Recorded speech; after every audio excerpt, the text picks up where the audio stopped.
What's up guys, welcome back to our channel. I'm Jono, I'm in the studio, and today we're going to talk about what's so nifty about the 50. Here we go.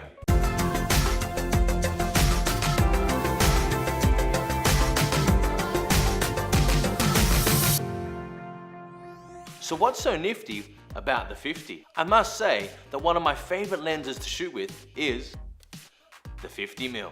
This one here is my Canon 50mm 1.2 lens. It has very delicious bokeh and skin tones have a natural glow to them. So why is the 50mm lens or the 50mm focal length so nice? Research actually suggests that if you were to calculate the focal length of the human eye, that it would be between a 40mm lens and a 58mm lens. So smack bang in the middle is your 50mm lens. Well, kind of smack bang in the middle, pretty much in the middle. It's in the middle-ish, in between-ish. It's close enough. Hence, the most natural and neutral looking lens is the 50mm. This means that for general photography with minimal distortion around the edges and minimal compression of your subject, the 50mm is perfect. Let's take a look at some examples that I've shot on the 50mm focal length. And as you can see, it's a straight shooter with great perspective.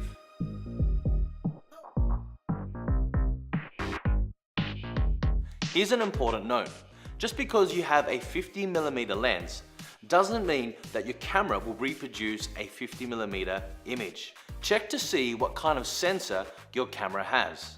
Every camera's sensor has a crop factor, so you need to take into account what the crop factor is. If you have a full frame camera, it has a crop factor of 1, which means if you have a 50mm lens, your images will be at a 50mm focal length. If you have an APS-C sensor, then your crop factor is around 1.6, which means to shoot at a 50mm focal length, you need somewhere around a 30mm lens to shoot on an APS-C sensor. If you have a micro four thirds camera, then the crop factor is 2, which means to shoot at a 50mm focal length, you need somewhere around a 25mm lens. At the start of this video, everything was shot at a 50mm focal length. I find that you can get medium shots, close-up shots, and also establishing shots, all from this one focal length. And if you have a 50mm with an aperture of 1.8, 1.4, or 1.2, bokelicious. Well, that's it for this video, and if you've enjoyed it, go ahead, like and subscribe, and I'll see you at the next one.